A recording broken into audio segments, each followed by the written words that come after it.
बात करते हैं। तो जैसा कि आपने देखा कि हम एक क्वेश्चन को लेते हैं और उसके आसपास जितने भी कॉन्सेप्ट हैं उन सभी को बहुत डिटेल्स में सॉल्व करते हैं और अच्छी ट्रिक के माध्यम से सॉल्व करते हैं बिना किसी फॉर्मूला के। और ये एनालिसिस आपके किस किस एग्जाम के लिए बेनिफिट्स रहेगा, तो ये रहेगा आपके लिए ALP का, टेक्नीशियन का, इसके अलावा आपका NTPC का हो गया, आपका ग्रुप डी का और आपका RPF का। इसके अलावा आपके रेलवे के जितने भी एग्जाम होंगे उन सभी के लिए बहुत बहुत महत्वपूर्ण है। आपको ऐसा एनालिसिस कहीं देखने के लिए नहीं मिलेगा। तो चलिए डायरेक्ट चलते हैं क्वेश्चन की तरफ। क्वेश्चन को पढ़िए और आंसर देने की कोशिश कीजिए। देखिए, हम हर क्वेश्चन के लिए आपको टाइम नहीं देंगे, तो आपको करना क्या है कि आपको वीडियो को रोकना है और खुद से सॉल्व करने की कोशिश करना है। उसके बाद में आप वीडियो को फिर से चालू करिए। ठीक है, तो चलिए शुरुआत कर देते हैं। क्वेश्चन को पढ़िए, क्या कहता है कि एक धनराशि एक निश्चित चक्रवृद्धि ब्याज की दर से 15 वर्ष में स्वयं की दोगुनी हो जाती है। ध्यान दीजिए, क्या हो जाता है, 15 वर्ष में स्वयं की दुगनी हो जाती है, तो कितने वर्ष में यह धनराशि स्वयं की 8 गुनी हो जाएगी। तो इसका सिंपल सा जो सॉल्व करने का तरीका एग्जाम हॉल में आप किस तरीके से सॉल्व करेंगे कि 15 ईयर में कितने, 15 ईयर में दोगुना हो रही है, कितना, दोगुना। अब पूछो कितना कि 8 गुना कितने में, कितने ईयर में हो जाएगी। तो आपको क्या करना है, इस 8 को इसके फॉर्म में चेंज करना। तो कैसे करेंगे आप, 2 की पावर 3 ऐसे लिख सकते हैं। तो जितनी पावर इसके ऊपर लगाइए उसका इससे मल्टीप्लाई कर दीजिए, कितने से, 15। तो 15 गुणा 3 तो कितना हो जाएगा, 45। मतलब 45 ईयर में ये आपका 8 गुना हो जाएगा। देखिए, इससे सिंपल सा है, इसको ऐसे भी कर सकते हैं आप कि एक धनराशि है और ये 8 गुना 2 गुना हो रही है कितने साल में, 15 ईयर में। कितने ईयर में, 15 ईयर में। तो अब फिर से इसका दोगुना होने में कितना टाइम लगेगा, दोगुना कितना हो जाएगा, 4। इसका 2 का दोगुना कितना हो जाएगा, 4, और इतना ही टाइम यहाँ पे लगेगा, 15 ईयर। इसके बाद में इसका फिर से दोगुना होता है, तो इसका दोगुना कितना होता है, 8। इसका दोगुना कितना होता है, फिर कितना टाइम लगेगा, 15 ईयर। तो इस तरीके से आप देख रहे हैं 15, 30 और 45 ईयर आपको लग जाने वाले हैं। ठीक है, अब देखिए चक्रवृद्धि से संबंधित है, तो चक्रवृद्धि ब्याज से संबंधित जितने भी कॉन्सेप्ट बनते हैं वो हम सारे डिस्कस करने वाले हैं। चलिए तो डिस्कस करते हैं इस पेज से। सबसे पहले देखिए, आप अगर चक्रवृद्धि ब्याज को आप 2 साल का चक्रवृद्धि ब्याज पूछा जाए, कितने साल का, जब आपसे 2 साल का पूछा जाए तो आपको क्या करना है, इसमें लगाना आपको सक्सेस। कैसे लगाते हैं, मतलब A प्लस, आपको सिंपल से ऐसे निकालना, जैसे आपको कोई धनराशि दे रखेगा, मान लीजिए आपको 2000 रुपये और आपको रेट जो है 5% का दे दिया, टाइम जो है आपको 2 साल का दे दिया। अब आपसे पूछेगा कि CI बताइए, आपसे पूछेगा कि CI और SI तो समझते हैं ना, साधारण ब्याज में डिफरेंस बताइए। तो आप कैसे निकालेंगे, 2 साल का पूछे तब आपको क्या करना है, सीधा उसका जो भी आपके पास में रेट रहेगी इस रेट का डबल करिए। तो इसका डबल कितना होता है, 10, और साथ में क्या करना है, इसका स्क्वायर करके इसमें ऐड कर दीजिए। तो इसका स्क्वायर कितना होगा, 25। तो कितना, देखिए ऐसे निकलता है। दरअसल आपने जैसे सक्सेस का फॉर्मूला पढ़ा हुआ, A plus B plus AB बटे में 100। तो दरअसल ये यहीं से आता है। देखिए कैसे, A का वैल्यू कितना, 5, और दूसरा भी आपके पास में 5 ही रहने वाला है, और यहाँ पर भी 5 गुणा 5 बटे में 100। तो कितना हो जाएगा, 10 प्लस में आपका कितना, 25 और बटे में 100। तो ये यहाँ पे 2 पॉइंट लग जाएगा, तो हो जाएगा 10.25। तो ये हो जाएगा आपका 10.25। 25 इस तरीके से निकाल लेते हैं, ठीक है। लेकिन आपको इतना लंबा चौड़ा करने की ज़रूरत नहीं है, आप तो कैसे निकालेंगे, जैसे ये रेट दिया है आपको, रेट 5% दिया, तो आप सीधा इसका डबल कीजिए, कितना, तो 10 हो जाएगा। प्लस क्या करेंगे आप, 5 का स्क्वायर करेंगे तो कितना हो जाएगा, 25। अब इसमें 100 का भाग दे दीजिए, ये पॉइंट 25 हो जाएगा। इसी तरीके से अगर आप 10 का निकालते हैं तो 10 दूनी 20 और 10 का स्क्वायर करेंगे तो 100, 100 में 100 का भाग देंगे तो कितना बन जाएगा, 21, ठीक है। देखिए, और जब आप एसआई निकालते हैं तो एसआई कितना रहेगा, 2 साल का, आपको जैसे पता है 2 साल का एसआई कितना होगा, आर इंटू रेट। तो अगर रेट आपकी 5 है और 2 साल का एसआई कितना निकल आएगा, तो 2 साल का एसआई हो गया 10 और सीआई आपका कितना निकल रहा था, 10.25, तो डिफरेंस कितना हो जाएगा, 0.25% का। इसी तरीके से आप 10% से निकाल सकते हैं, 15 से, 20 से, 25 से, ठीक है। इस तरीके से आप निकाल सकते हैं किसी भी। अब देखिए, जो सबसे ज़्यादा कॉन्सेप्ट दूसरा पूछता है ऐसे आपसे, आप और किस तरीके से निकाल सकते हैं। जैसे मान लीजिए ये तो 2 साल का हो गया, अब अगर आपसे पूछ लेता 3 साल का, इसका 3 साल का निकालिए 20% की रेट से, 20% की रेट से, तो आप क्या करेंगे, मैं आपको एक सिंपल सा और बता देता हूँ।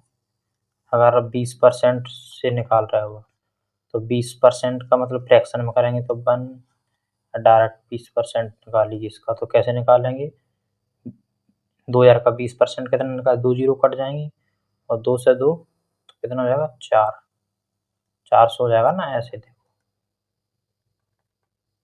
इस तरीके से निकाला, 2 जीरो से 2 जीरो कट जाएंगे, 2 दूनी 4 और 2 जीरो 400।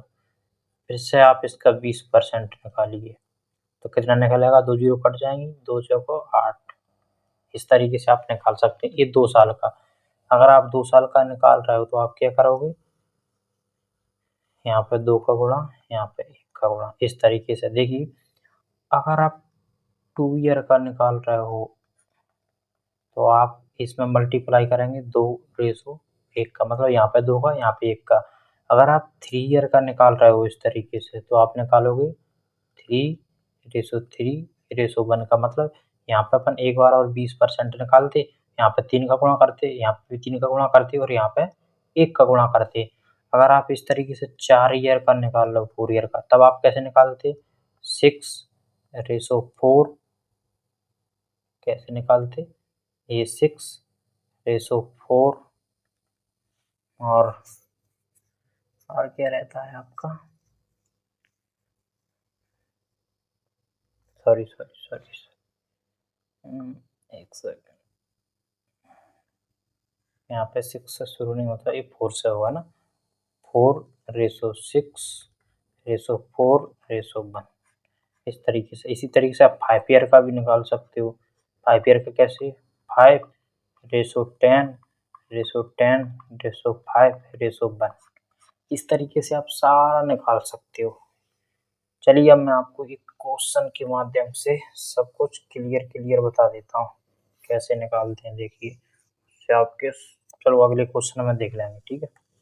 अगला क्वेश्चन क्या कहता है कि एक टैंक के आंतरिक भाग की लंबाई 25 मीटर और चौड़ाई 12 मीटर और गहराई कितनी है, 6 मीटर है।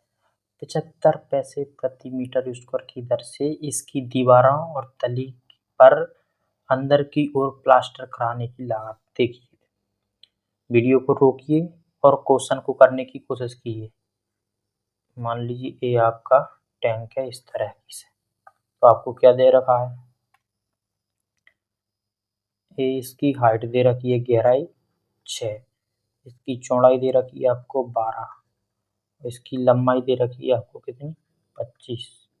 तो आपको इन चारों दीवारों का क्षेत्रफल निकालना है और प्लस इस निचली वाली दीवार का। तो चारों दीवारों का क्षेत्रफल क्या होता है, चारों दीवारों का क्षेत्रफल यानी कि पृष्ठीय क्षेत्रफल क्या होता है इसका, 2h b plus H, B plus L, यही होता है ना। ये कहाँ से आता है, देखिए ध्यान से, ऐसे आप इन दोनों, इसका एरिया निकालेंगे, किसका, इसका एरिया। तो कैसे निकालेंगे, ये आपका मान लीजिए क्या है, बी है, ये आपका एच है और ये आपका एल है। तो इसका एरिया क्या निकालेगा, 2BH। अब एक ये साइड है और दूसरी साइड ये है, तो दोनों कितने होंगे, 2BH। ऐसे ही आमने सामने वाली साइड का निकालेंगे तो इनका क्या हो जाएगा 2LH। इस तरीके से 2H कॉमन आ जाता है यहाँ से, तो बचता क्या ब्रैकेट में BL। और निचले वाली का क्या होगा क्षेत्रफल इसका L और B, तो कितना हो जाएगा LB। इस तरीके से प्लस LB। बस इसमें आप मान रख दीजिए 2H की वैल्यू कितनी दे रखी है आपकी 6 प्लस B की वैल्यू आपके पास में 12 और L की वैल्यू आपके पास में 25 है प्लस LB यानी कि 25 गुणा 12। आप इसको सॉल्व करेंगे 12 ये तो इन दोनों को कॉमन ले लेंगे तो क्या बचेगा आपके पास में, ये कितने हो जाएंगे 37 प्लस में 25, तो 12 और ये कितने हो जाएंगे 37 और 25, तो ये हो जाएंगे 2 6 62। और क्या पूछा आप कितना दिया 75 पैसे के हिसाब से, तो यहीं पे गुणा कर दीजिए 75 पैसे। इसको पैसे को आप रुपए में बदलेंगे तो 100 का मल्टीप्लाई करना पड़ेगा। 25 थी 75, 25 चौका 100, 4 से इसको काट दीजिए 4 थी 12, कितना हो जाएगा 9, यानी कि 62 गुणा 9। इसका सॉल्व करेंगे 9 दूनी 18 की 8, 1 हासिल 6 नाम 54 और 1 55, तो आपका जी आंसर आ जाएगा। देखिए अब क्या पूछा, अब इसका एक तरीके का ही आयतन पूछा है, तो आयतन से संबंधित है ना कुछ जान लेते हैं थोड़ा। आयतन आपका क्या होता है, आपका आयतन जो है वो होता क्या है, आयतन होता है आधार का क्षेत्रफल, आधार का एरिया मल्टीप्लाई ऊंचाई। आधार का क्षेत्रफल गुणा ऊंचाई होता है आयतन का फॉर्मूला। तो अब इन सभी के आप आयतन देखिए, इसके आधार का क्षेत्रफल क्या होगा, एक घन है, क्या है घन है, तो इसके आधार का क्षेत्रफल क्या होगा, इसकी सभी भुजाएं ए है, क्या है ए है मान लीजिए, तो इसके आधार का जो क्षेत्रफल निकलेगा ए भी ये है ए भी है, तो ए गुणा ए स्क्वायर, और इसकी हाइट कितनी है, हाइट भी ये है, तो कितना हो जाएगा ए, तो क्या निकल आया ए क्यू। ए किसका है घन का, यानी कि क्यू का आयतन ये होता है। इसी तरीके से आप एक घनाभ का आयतन निकाल सकते हैं। घनाभ का आयतन कैसे निकालेंगे, आधार का क्षेत्रफल, आधार का क्षेत्रफल क्या होगा, ए मान लीजिए एल है, ए मान लीजिए बी है, और एच को हाइट मान लेते हैं, तो इसका इसका आयतन कैसे निकालेंगे, आधार का क्षेत्रफल क्या हो जाएगा एल बी और इंटू हाइट, तो क्या निकल आया एल बी एच, ये इसका है। अगर आपको ये देता है सिलेंडर, तो सिलेंडर का मान लीजिए हाइट एच है, तो आधार का क्षेत्रफल क्या होता है, जैसे आपको पता है इसका क्षेत्रफल क्या होता है पाई आर स्क्वायर, इस आधार का क्षेत्रफल और इंटू एच, इसका क्या होता है, दरअसल जी कॉइन जो है वो इसी की भाग से निकलता है, ऐसे है ना, ऐसे। तो मान लीजिए एक ये भाग है, एक ये भाग है, एक 3, तो 3 में से एक भाग है ये, कितना इसी का भाग है ये 1/3, तो इसका कितना हो जाएगा आधार का क्षेत्र, मान लीजिए इसकी हाइट भी एच है, तो आधार का क्षेत्रफल क्या है पाई आर स्क्वायर, और हाइट कितनी है एच, तो ये इसका है। अब इसी से बन के 4 कॉइन मिला के एक बनाते हैं गोला, है ना, तो इसका 4 कर दीजिए, बस मल्टीप्लाई 1/3 पाई आर स्क्वायर। अब इसमें जो हाइट होती है वो इसकी आर ही हो जाती है, इसलिए इसका फॉर्मूला बनता है 4/3 पाई आर क्यूब। इतना मामला आपको समझ आ गया होगा एकदम क्लियर। तो चलिए फिर नेक्स्ट क्वेश्चन की तरफ बढ़ लेते हैं बिना किसी बात के। क्वेश्चन क्या कहता है, ध्यान से पढ़िए कि सतीश एक कार को 2 बजे भाड़े पर लेता है और 75 किलोमीटर की चाल से कार चला। देखिए आप पहले वीडियो को यहीं पर रोकिए और आपको क्वेश्चन को पढ़ना है और उसके बाद में सॉल्व करने की कोशिश करना है। तो ध्यान से पढ़िए क्या लिखा है कि सतीश एक कार को 2 बजे भाड़े पर लेता है और 75 किलोमीटर की चाल से कार को चलाते हुए अपने रिजॉर्ट बीच की ओर निकलता है। उसके घर से 800 किलोमीटर दूर है वो, और 3 बजे अपने पड़ोसी रमन को कॉल करता है और रिजॉर्ट आकर उससे मिलने के लिए कहता है। रमन तत्काल एक दूसरी कार से 90 किलोमीटर की चाल से सतीश वाले मार्ग से होते हुए रिजॉर्ट की ओर निकलता है। रमन कितने बजे सतीश को पकड़ लेता है। पहले क्वेश्चन को समझिए। मान लीजिए ए यहाँ पे इनका रिजॉर्ट है, ठीक है, यहाँ पे दोनों हैं अभी, और इसकी जो दूरी है वो 800 किलोमीटर है। कितनी दूरी है? 800 किलोमीटर दूर है। इनका जो घर है वो 800 किलोमीटर दूर है, ये समझ लीजिए आप। कितना? 800 किलोमीटर। अब क्या होता है कि जो सतीश है वो 8 बजे यहाँ से निकलता है और 9 बजे यहाँ पे पहुँच जाता है, और फिर 9 बजे यहाँ पर पहुँचकर रमन को कॉल करता है। जब तक ये कितना किलोमीटर चल चुका होगा? तो 75 किलोमीटर। 75 किलोमीटर की दूरी सतीश अभी तय कर चुका है और 9 बज चुके हैं। अब 9 बजे वो कॉल करता है। कितने बजे कॉल करता है वो? सॉरी 3 बजे। ये 2 बजे निकलता, 1 घंटा इसे चल लेता है। अगर 2 बजे जाएगा, 3 बजे कॉल करता है तो मतलब 75 किलोमीटर वो चल चुका होगा। कितना? 75, क्योंकि 1 घंटा 75 किलोमीटर के हिसाब से चल रहा है। अब 3 बजे यहाँ से 90 किलोमीटर के हिसाब से चलता है। अब ये पूछ रहा है, एक व्यक्ति यहाँ है और तो ये अभी इसको कहाँ पर आके पकड़ लेगा बीच रास्ते में, ये बताना है आपको। तो इसका बिल्कुल सिंपल सा तरीका ये है, एक इससे कितने आगे है बताइए मुझे, कितने आगे? 75, मतलब इसको 75 किलोमीटर एक्स्ट्रा कवर करनी है समान समय में। कितने समय में? समान समय में। ये 90 किलोमीटर की स्पीड से जाएगा, ये 75 किलोमीटर की स्पीड से जाएगा। इसको समान समय में 75 किलोमीटर एक्स्ट्रा चलना है। तो देखिए एक एक घंटे में, यानी 1 घंटे में कितना एक्स्ट्रा चलता है? 1 घंटे में कितना? ये 15 किलोमीटर एक्स्ट्रा चलता है। कितना चलता है? 15 किलोमीटर। तो इसको चलना कितना है? 75 किलोमीटर।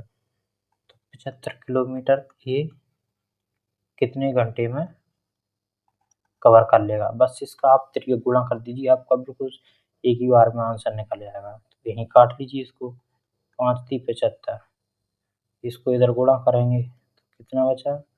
5 होगा, मतलब 5 घंटे के बाद में उसको पकड़ लेगा। कितने बजे से? 3 बजे से। 3 और 5 कितने हुए? 8। समझ में आ गया ये क्वेश्चन? देखिए इसमें एक क्वेश्चन और पूछता है, एक पुलिस चोर का ऐसे पूछता है, एग्जाम्पल से समझा देते हैं। हो सकता है कुछ लोगों को इसमें समझ में नहीं आया हो, तो इसमें समझ लीजिए बिल्कुल ध्यान से।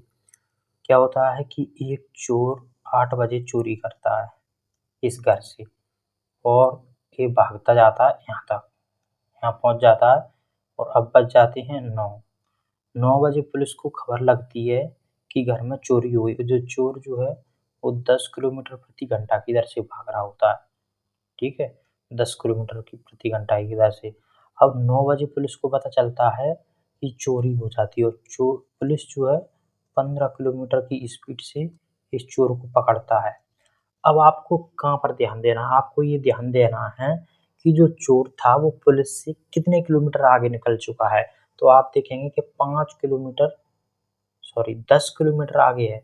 मतलब एक, जैसे 10 किलोमीटर की स्पीड से भाग रहा है चोर, तो 1 घंटा में वो 10 किलोमीटर चल चुका होगा, यहाँ तक आ गया होगा। अब वो यहाँ पर पहुँच गया, तब पुलिस को पता चल रहा है यहाँ से 1 घंटे में। तो कुल मिलाकर बात ये है कि अब पुलिस को 10 किलोमीटर एक्स्ट्रा चलना पड़ेगा समान समय में, तभी इसको पकड़ पाएगा ये तो भागेगा ही साथ में। तो अब क्या है कि पुलिस को 10 किलोमीटर एक्स्ट्रा कवर करनी है, और पुलिस 1 घंटे में कितना एक्स्ट्रा कवर कर सकती है? 5 किलोमीटर। कैसे पता चला? कि 10 किलोमीटर तो चोर भागेगा आगे, और पुलिस वाले भागेंगे 15 किलोमीटर। तो मतलब हर घंटा में पुलिस वाले 5 किलोमीटर एक्स्ट्रा भाग सकते हैं। पूछा क्या है? तो अपन को पता, तो भागना कितना? टोटल टोटल 10 किलोमीटर एक्स्ट्रा भागना है। बस इतना आप समझ गए तो इसको निकाल लीजिए। तो कितना? 5 दूनी 10, यानी कि 2 घंटे में पकड़ लेंगे भाई साहब पुलिस वाले। हालाँकि असल ज़िंदगी में पकड़ते नहीं हैं, वो बात अलग है। चलिए नेक्स्ट क्वेश्चन पढ़िए, क्या कहता है एक अगला क्वेश्चन, ध्यान से करिए।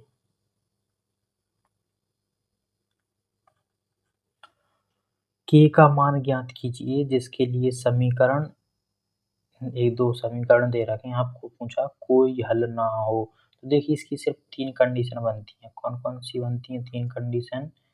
एक तो बनती है कोई हल ना हो, दूसरी कंडीशन बनती है कि अनेक हल हों। क्या हों? अनेक हल हो।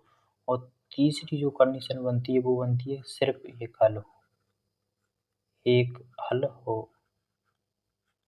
अब अनेक हल में देखिए, ये आपका चतुर्थांश है, पहला, दूसरा, तीसरा, चौथा। अब क्या होता है कि इसमें कहीं पे भी अगर दो रेखा एक दूसरे को आपस में काटती हैं तो एक हल बनता है, और इसके लिए फॉर्मूला जो ऐसा बनता है, a/2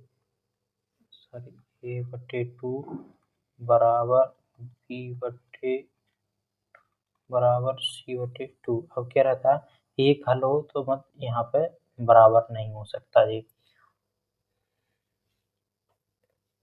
कोई हल ना, सॉरी ये जो है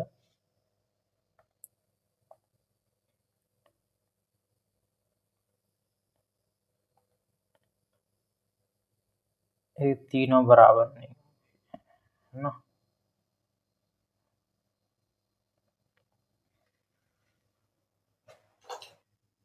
इस बात का आप ध्यान रखिए, ठीक है। और इसका क्या बनता है, कोई हल ना हो, ये बनता है p/2 बराबर c/2, ये नहीं है यहाँ पे, तो इसमें ये वाला फॉर्मूला यूज हुआ। और अनेक हलों के लिए आप जैसा कि जानते हैं यहाँ पे सभी बराबर हो जाएंगे, ठीक है। इस तरीके से ये आपको याद रख सकते हैं आप इन चीज को, ठीक है। तो ये वाला फॉर्मूला यहाँ पे यूज करिए आप जब कोई हल ना हो, a1/a2 बराबर b1/b2। तो a1 का वैल्यू कितना है 2 और a2 का 5 बराबर b की वैल्यू कितनी है k, b2 की वैल्यू कितनी है -7। बस सॉल्व हो गया। इसको इधर ले जाइए तो कितना हो जाएगा -14 और बराबर बटे में 5 बराबर के, ये आपका आंसर है। देखिए इसमें सिर्फ आपको ये 3 फॉर्मूले याद करना है, रट्टा मार लो, इन तीनों में काम हो जाएगा आपका। इनसे रेलवे पूछता है क्वेश्चन। अगला क्वेश्चन देखिए क्या कहता है कि अरुण और शिखर के पास में कुछ धनराशि है। अरुण शिखर को 30 रुपए देता है तो शिखर के पास अरुण के पास बची धनराशि से दोगुनी धनराशि हो जाएगी। यदि शेखर अरुण को 10 रुपए दे देता है तो अरुण के पास जो बचता है शेखर के पास उस बची हुई राशि से 3 गुना ज्यादा हो जाएगा। प्रारंभ में अरुण और शेखर में से प्रत्येक के पास क्रमशः कितनी राशि है। चलिए शुरू करते हैं। मान लीजिए कि अरुण के पास में ये धनराशि है और शिखर के पास में एस धनराशि। क्या बोला, अरुण शिखर को 30 रुपए दे देता है। मान लीजिए आपके पास में 50 रुपए थे, आपने अपने भाई को आपके भाई के पास में थे मान लीजिए 65 रुपए। अब आपसे बोला है कि आपने 10 रुपए अपने भाई को दे दिए, तो भाई के कितने पास हो जाएंगे 75, लेकिन आपके पास कितने हो जाएंगे 30, क्योंकि आपके पैसे कम हो जाएंगे उनके पैसे बढ़ जाएंगे। बस यही कॉन्सेप्ट है। यदि अरुण शेखर को 30 रुपए दे देता, मतलब किसको दे रहा, अरुण दे रहा, तो अरुण के कम हो जाएंगे 30, शेखर के 30 जुड़ जाएंगे। अब क्या बोला है, तो शिखर के पास अरुण के पास बची धनराशि से दोगुना, किसके, अरुण के से दोगुना, तो दोगुना कर दिया। इसको सॉल्व कीजिए, इसको सॉल्व कीजिए तो कितना हो जाएगा ये 2a माइनस 60 बराबर s प्लस 30। तो ये हो जाएगा 2a माइनस एस को इस तरफ ले आएंगे तो क्या हो जाएगा s, और इसको इस तरफ ले जाएंगे तो क्या हो जाएगा 90, ठीक है। 60 माइनस के इधर जाएंगे तो प्लस के यहाँ जुड़ जाएगा। दूसरी कंडीशन क्या है, यदि शेखर अरुण को 10 देता, अब कौन दे रहा है, शेखर दे रहा है, तो शेखर के कम हो जाएंगे 10 और अरुण के हो जाएंगे 10 जुड़ जाएंगे। अब क्या बोला है, यदि शेखर अरुण को 10 रुपए दे देता है तो अरुण के पास शेखर की बची धनराशि से 3 गुना हो जाएगा। तो शेखर से 3 गुना, तो वही है, शेखर से 3 गुना कर दिया तो क्या जाएगा ये 3s माइनस 30 बराबर a प्लस 10। तो कितना हो जाएगा, ए को इस तरफ ले जाएंगे तो -a प्लस 3s बराबर, और ये 30 माइनस के तो इधर प्लस के हो जाएंगे। तो अब बस इसको यहाँ पे ले आइए, -a प्लस 3s बराबर 40। आपके पास में दो समीकरण बन गए, अब आप आराम से निकाल सकते हो। क्या करेंगे, इनको बराबर करने के लिए इसको बराबर कर लेते हैं, तो इसमें 2 का मल्टीप्लाई कर देंगे। जब 2 का मल्टीप्लाई करेंगे तो ये क्या बन जाएगा, 2a, और इसमें करेंगे तो क्या बन जाएगा, 6x बराबर 80। तो ये कट जाएगा, 2a से 2a माइनस का है ना ये, और a इसमें से कट जाएगा तो कितने बचेंगे, 5s बराबर 80 और 90 कितने हो जाते हैं, 170। अब इसको भाग दीजिए, 5 दिए 15, बचे 2, 5 चौको 20। तो शेखर के पास 34 रुपये। शेखर पहले यारो ना, फिर शेखर, मतलब एक ही है लास्ट में 34, तो यही आंसर हो जाएगा। इसमें कुछ एक्स्ट्रा बताने के लिए है नहीं, तो नेक्स्ट आगे बढ़ जाते हैं। यहाँ पे आइए क्या लिखा है, 16% लाभ पर किसी वस्तु का विक्रय मूल्य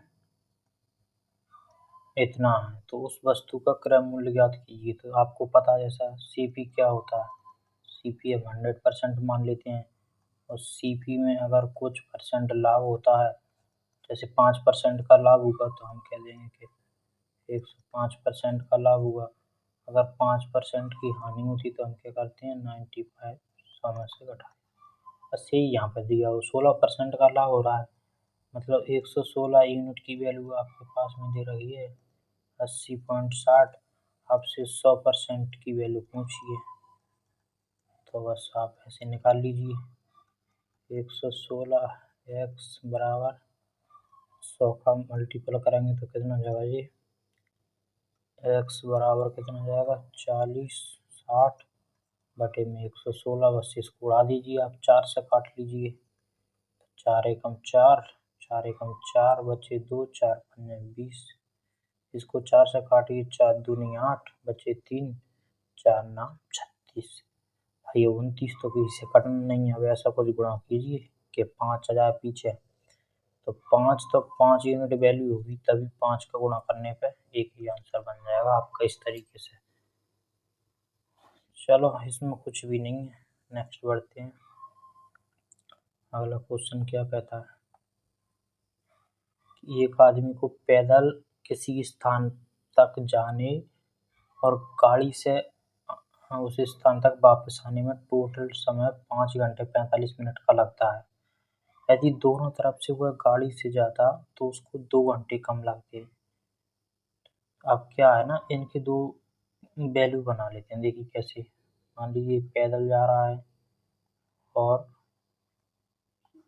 पैदल और गाड़ी से जाने में समय लगता है 45 को आप मिनट में बदलोगे तो कैसे हो जाएगा, कितना रहेगा ये, 3/4, यानी कि 5 4 से कितना बचेगा, 4 पंजे 20, 3 23/4। इस तरीके से घंटे बदल लीजिए तो कितना हो गया, 23/4। अब क्या बोला है कि अगर वो गाड़ी से जाता दोनों तरफ से, मतलब गया भी गाड़ी से आया भी गाड़ी से, तो टाइम कितना लग, 2 घंटे कम हो जाते, यानी कि 3 घंटे 45 मिनट लगते। अब इसको घंटे में बदलिए, 3 चौका 12, तो कितना हो जाता, 15/4 घंटे। तो इसको मतलब गाड़ी का टाइम निकाल लीजिए, एक साइड का टाइम निकालेंगे तो कितना हो जाएगा, 15/8। अब एक जी का वैल्यू निकल आया 15/8, मतलब उसे गाड़ी से वापस आने में इतना समय लगता है। तो इस गाड़ी का मान अगर हम यहाँ पर रख दें तो पैदल का समय निकल जाएगा, तो कितना हो जाएगा, P बराबर 23/4 और माइनस 15/8। आप इसको सॉल्व कर लेंगे, इसका एलसीएम ले लो, 8 एलसीएम जाएगा तो 2 23 दूनी 40 माइनस 15, कितना बचेगा, 1 और 3 31/8। अब ये तो एक साइड का है, मतलब P इधर से जाएगा तो P टाइम उधर से आएगा, तो 2P हो जाएगा। तो इसलिए हम 2 का गुणा कर देंगे इसमें। मतलब जो ये 31/8 जो समय है, एक साइड का समय है, दोनों साइड के लिए क्या करेंगे, 2 का गुणा कर देंगे। तो 2 का गुणा करेंगे, इसको काटेंगे 4 बार और 4 से काटेंगे इसको, तो 4 सत्ते 28 बचे 3/4, मतलब 3/4 का मतलब 45 मिनट। क्लियर है? किसी को कोई दुख तकलीफ, किसी को कोई प्रॉब्लम नहीं है। चलिए नेक्स्ट बढ़ते हैं।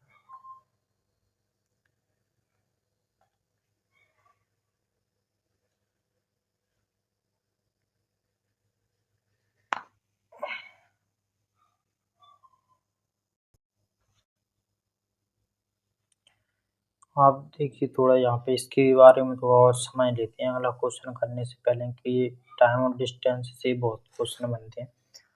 देखिए जैसे आपको पता है स्पीड का नॉर्मल फॉर्मूला रहता है, सबको याद रहता है, वो कितना रहता है बताइए, क्या रहता है, एस बराबर d/t, यही होता है। जब डिस्टेंस में कोई बदलाव ना हो तो जो चाल और समय का जो संबंध होता है वो व्युत्क्रमानुपात होता है। इसका मतलब ये होता है कि अगर अपना चाल का अनुपात 2:3 है तो आपका जो समय का अनुपात होगा वो बदल जाएगा 3:2। ये कॉन्सेप्ट आपको याद रखना है। दूसरा, अगर आपसे एवरेज स्पीड पूछे जब आपका डिस्टेंस में कोई बदलाव ना हो तो आपका जो एवरेज स्पीड निकल कर आता है वो निकल कर आता है 2s1 s2। s1 s2 क्या है, स्पीड है, साथ में s1 प्लस s2, ये आपका एवरेज स्पीड है। ये कब है, जब आपके पास में समान डिस्टेंस समान रहे। ठीक है। तीसरा क्वेश्चन बनता है जब डिस्टेंस समान ना रहे तब क्या करेंगे, तब एवरेज स्पीड ऐसे निकालते हैं d1 बटे d1, सॉरी यहाँ पे आएगा d1 बटे d2। एवरेज होता क्या है, एवरेज स्पीड होती क्या है पहले वो समझ लीजिए। एवरेज स्पीड होती है कुल दूरी बटे कुल समय, ये तो होती है। तो एवरेज स्पीड क्या रहेगी, d1 का मतलब दूरी s1 प्लस आपका d2 बटे s2। ये तब लगता है जब आपकी स्पीड असमान रहे। अब चौथा कॉन्सेप्ट सुनिए ध्यान से। जब आपकी दो ट्रेनें एक ही दिशा में चल रही हों तो इन दोनों की चाल घट जाती है। जब विपरीत दिशा में ट्रेनें चलती हैं तो इन दोनों की चाल क्या होती हैं, जुड़ जाती हैं। ये बात आप याद रखेंगे। पांचवा कॉन्सेप्ट क्या है कि अगर कोई ट्रेन, उसकी स्पीड कैसे निकालेंगे, अगर कोई ट्रेन एक व्यक्ति को पार कर जाती है तो 10 सेकंड में 200 मीटर लंबी कार, सॉरी 200 मीटर लंबी एक रेल किसी व्यक्ति को 10 सेकंड में पार कर जाती है तो इसका स्पीड कैसे निकालेंगे, 200/10। इसका मतलब क्या है कि अगर कोई ट्रेन अगर किसी व्यक्ति किसी खंबे को पार करती है तो इसका मतलब होता है कि वो स्वयं की लंबाई को ही पार कर रही है, तो ये ट्रेन की लंबाई जाती है। अगर कोई ट्रेन किसी दूसरी ट्रेन को पार करती है तो क्या होता है कि उस ट्रेन की लंबाई आती है, साथ में जिस ट्रेन को वो निकाल रही है, जिस ट्रेन की डिस्टेंस मान लो L2 है तो उसको पार कर रही, तो दोनों का जुड़ जाएगा और साथ में कितने टाइम में निकाल रही है वो टाइम आ जाएगा। इतना क्लियर है। छठवा देखिए क्या कॉन्सेप्ट बनता है। छठवा कॉन्सेप्ट ये बनता है, ऐसे क्वेश्चन आता है कि एक ट्रेन इधर से आ रही है और एक ट्रेन इधर से आ रही है। मान लीजिए ये P और Q दो स्टेशन है, P से Q तक दो स्टेशन है। स्टेशन P से एक रेलगाड़ी ये है जो निकलती है और यहाँ किसी बिंदु मान लीजिए टी पर नहीं, मान लीजिए कुछ भी मान लीजिए, यहाँ पर मान लीजिए R पर मिलती हैं और दूसरी रेलगाड़ी जो Q से निकलती है वो यहाँ पे निकलती है। अब क्या होता है कि इस वाली ट्रेन को मान लीजिए इसको अभी इधर से मिलने के बाद में T1 का समय लगता है और B को इधर से निकलने के बाद में इस तरफ पहुँचने में T2 का टाइम लगता है। तो अब देखिए इसमें क्वेश्चन कैसे बनता है, ध्यान से सुनिए। इसमें क्वेश्चन ऐसे बनता है, बहुत महत्वपूर्ण है कि प्लेटफॉर्म P और Q के बीच की दूरी दे देगा आपको, ठीक है। आप पूछिएगा कि प्लेटफॉर्म A से प्लेटफॉर्म P से एक रेलगाड़ी A निकलती है और प्लेटफॉर्म Q से रेलगाड़ी B निकलती है जो किसी बिंदु पर जाकर मिलती हैं, बिंदु R पर मिलती हैं। मिलने के बाद में रेलगाड़ी A को Q तक पहुंचने में T1 समय लगता है और रेलगाड़ी B को मिलने के बाद में स्टेशन P पर पहुंचने में T2 का टाइम लगता है, ठीक है। तो अब ये बताइए कि इस एक की स्पीड दे देगा आपको, दूसरे की स्पीड पूछ लेगा आपको। देखो एग्जांपल से समझ लो इस क्वेश्चन को, बहुत इम्पोर्टेंट है ये। मान लीजिए इसकी जो दूरी है वो 8 है, रेलगाड़ी एक ही यहाँ पे जो मिलते हैं रेलगाड़ी एक की स्पीड मान लीजिए 50 है और इसको इधर जाने में अब जो समय लगता है वो मान लीजिए 2 घंटे का लगता है, ठीक है। अब जो रेलगाड़ी B है इसकी स्पीड आपको निकालने को बोल देगा और दे देगा कि ये 3 घंटे में पहुंचती है क्रॉस करने के बाद में। यहाँ से यहाँ तक की दूरी करने में इसको 3 घंटा लगता है।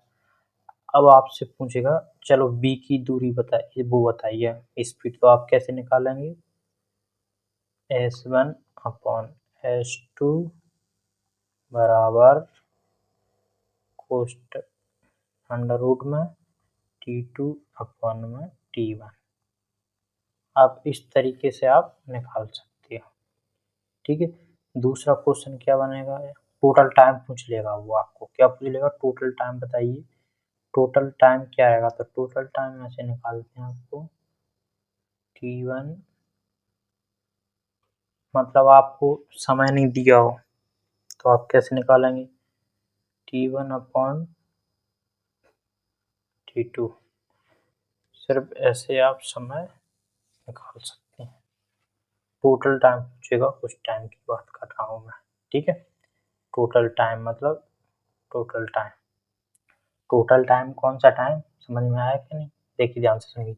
मतलब मिलने से पहले का समय, कौन सा समय, अगर मिलने से मतलब ये यहाँ पे मिली है तो कुछ तो टाइम लिया हुआ ना दोनों ने, तो वो समय आप ऐसे निकाल सकते हैं, ओके। तो आज की क्लास को हम यहीं पे समाप्त करते हैं और अगर आपको वीडियो वगैरह पसंद आ रही है तो प्लीज़ हमारा साथ दें और हम क्या गलतियाँ कर रहे हैं वो हमें बताएं, तो हम और बेहतर से बेहतर वीडियो बनाने की कोशिश करेंगे। मिलते हैं नेक्स्ट में इसी स्टेशन पर, ओके। अपनी अगली यात्रा के लिए जय हिंद।